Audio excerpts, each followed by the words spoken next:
What do you think of what Ongoro has to say? I think she's justified in all that she has said.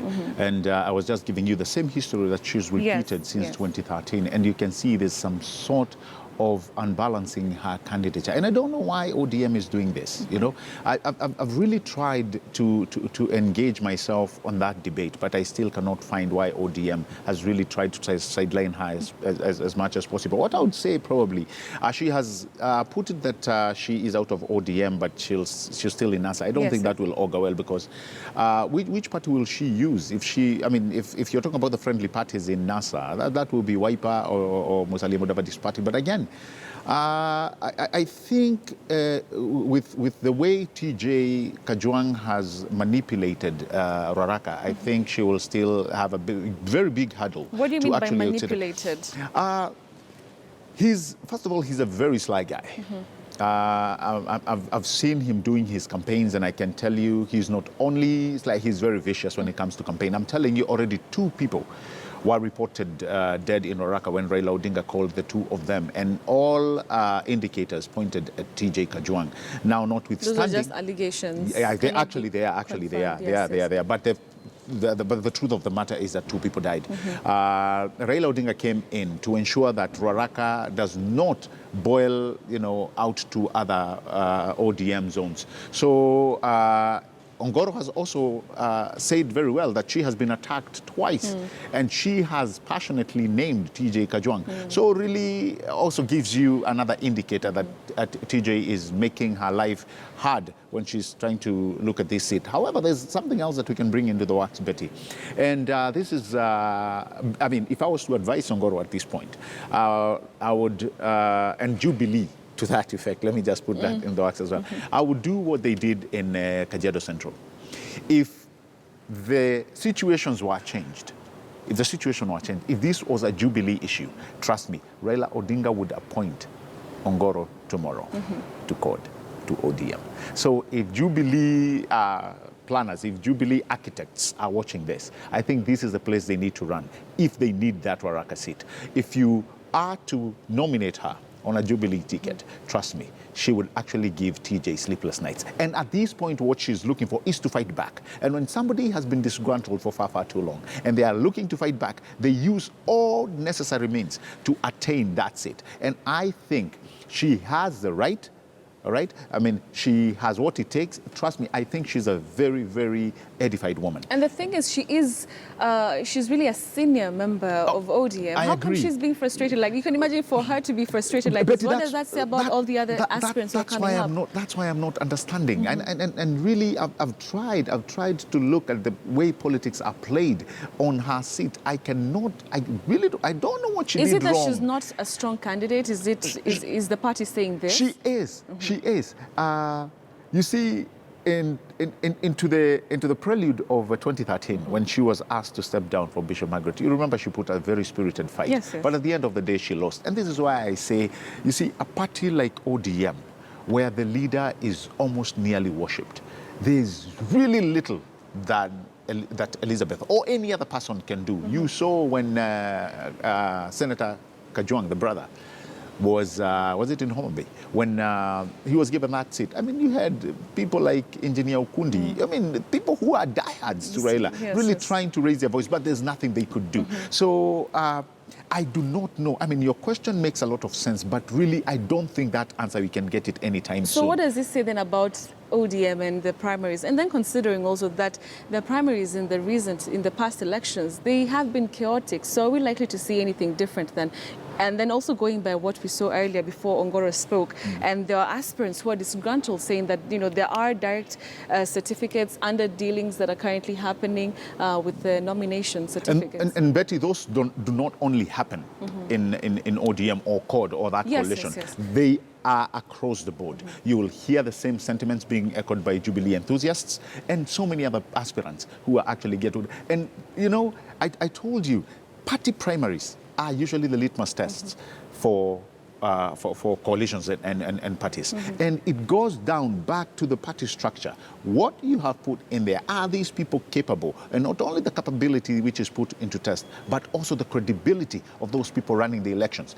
Elizabeth Ongoro has mentioned the director of elections in ODM as having a the hand. chair of the elections board. Exactly, in such machinations. So really that puts you into a square where you are asking, if we can see this happening to a very senior person in ODM, in the structure of things, what will happen to somebody who is not known, somebody who is rising up? And she said it very eloquently, I do not want to reinvent the wheel, but I am standing here so that the next woman behind me does not suffer from the same fate I'm going through. So really, it's going to be murky. It's going to be murky moving forward, and I don't expect it to be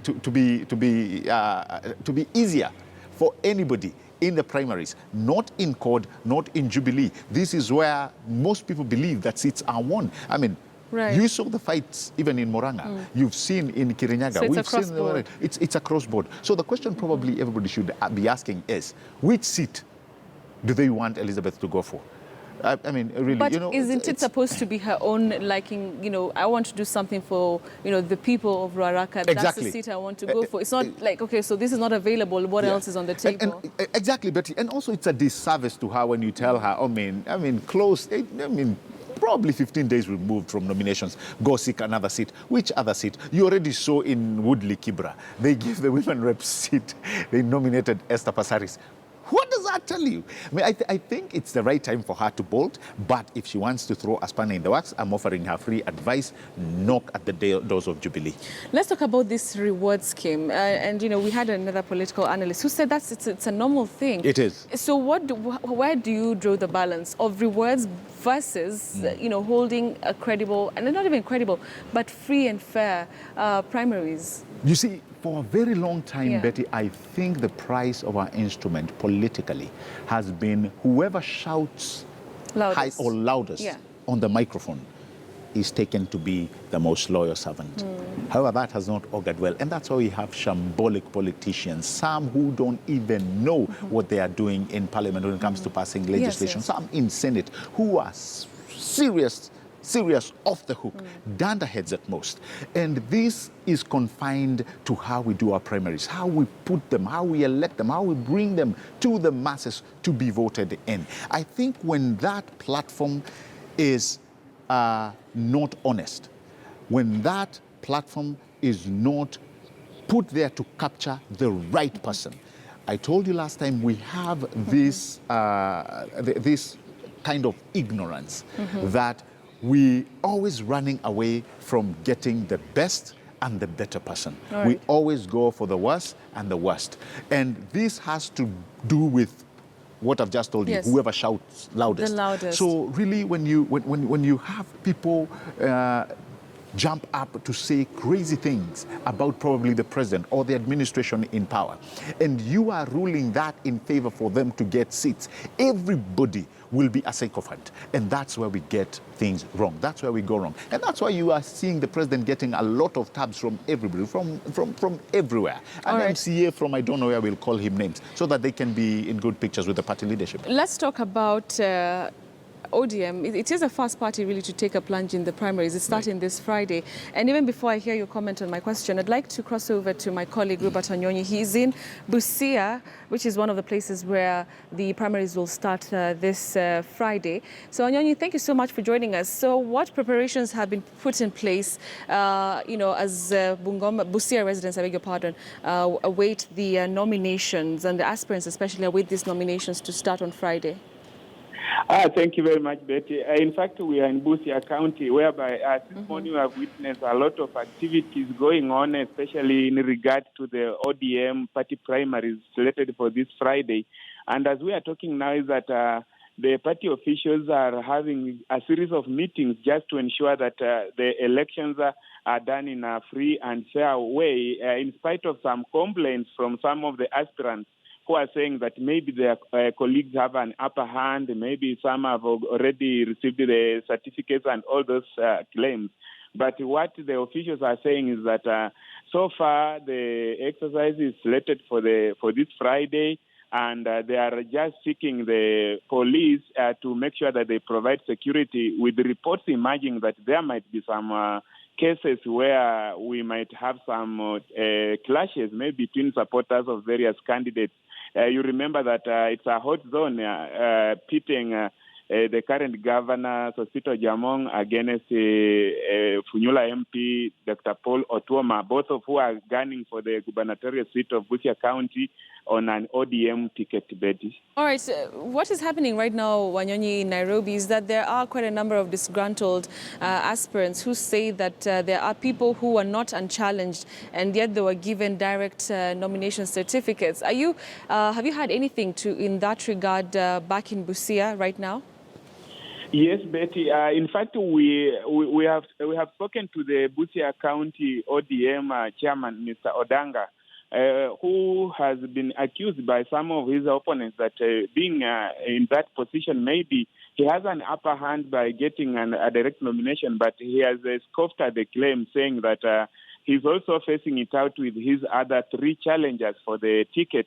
And the claims are very much rampant, especially in Busia County and Bungoma, whereby in Bungoma you see that Kandui constituency has the Bungoma County Speaker, Mr. Johnny Makali, facing it off with Mr. Lawyer Sifuna, Edwin Sifuna. So we have those claims that are being heard here in Busia County as well as in Bungoma and even in Kakamega County, but the officials are refuting them, saying that they are here to ensure that then everybody gets a free and fair exercise, Betty. All right, thank you very much, Robert Wanyonyi, for that. He's reporting by way of phone from Busia, which is going to be one of the areas that the ODM primaries will begin this Friday. Let's come back to studio. And Gabriel, do you think that this is something that ODM should be worried about? First of all, Ngoro's exit, right, and then also the issues that now are coming up about the nominations. You see, there's a question you asked earlier on, and when you're telling me that you had an analyst who was saying it's a normal process. Indeed, it is a normal process. Yes. And when the party leadership, reward system, of course, it is. It is. We've seen it across divide, like I'm telling you. But the problem is when you collect money, and that has gone for far too long. You collect money from several aspirants, and you do not live up to your promise. I think that's where you tag and you offset people, because really I've just told you, when somebody has paid their money, they are no longer just normal party members, but stakeholders of that process. Right. So you must live up to the spirit and the conditions that you laid bare for them, failure to which you are going to have disgruntled people like what you're seeing playing out. But in terms of giving out nominations to people who you perceive or people who have done several things for the party, it is the same spirit used to nominate people. Okay. But now, I told you, when the monetary aspect came in, it became in as a very bad vice. You have somebody who will say, I worked for this party for so many years, yet I could not even be nominated for an MCA position. Yet there are people who just came from nowhere and they've gotten those seats. It's when money seems to change hands. Okay. And this is why I'm telling you, it starts from the core of the party leadership. I would really want to hear what Raila Odinga himself, I wish he came to the microphone and explained this issue. I would like to hear from the likes of Akina Zani.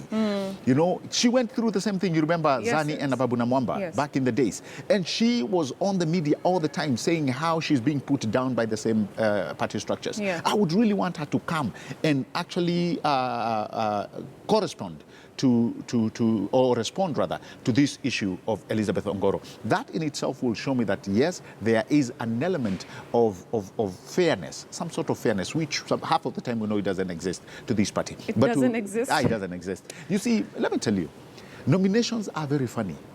And let me give you just a hypothetical situation. Look at places like in Nyanza. Getting a nomination is a clear win. In fact, you will not spend any more money campaigning. That is how nominations in areas, some areas, be it in Jubilees. If somebody gets a nomination in Moranga, in Central, in many areas, that nomination is actually a ticket, It's a ticket to whichever leadership position they are looking for. All So nominations really count. When you talk about party primary, it's not something to joke about. All right, finally, Gabriel, I want you to comment about how is ODM going to clean up this mess, quote unquote? It cannot be cleaned. It cannot be cleaned. How is that? How, there are angry people right now at Orange House. Something has to be done. Let me tell you something. That's one thing I like about Raila. That's... And I'll say it without fear of contradiction. Raila is very smart when it comes to selecting people who can win. Half of the times he does not care what that leadership means. He cares if he gets that seat. And he's very smart. I mean, he's done it over and time again, and we've seen the results. In Malindi, he picked somebody. He won. Kajiado Central picked Mamusi. He won. In Mathare, picked Karaoke. He won. What does that tell you? So wait. He is good. He is good. It doesn't matter. It doesn't matter. I mean, it doesn't matter if they're disgruntled. You can fry him. You can fry him in the pan. He doesn't care. He's already selected and he's moved on.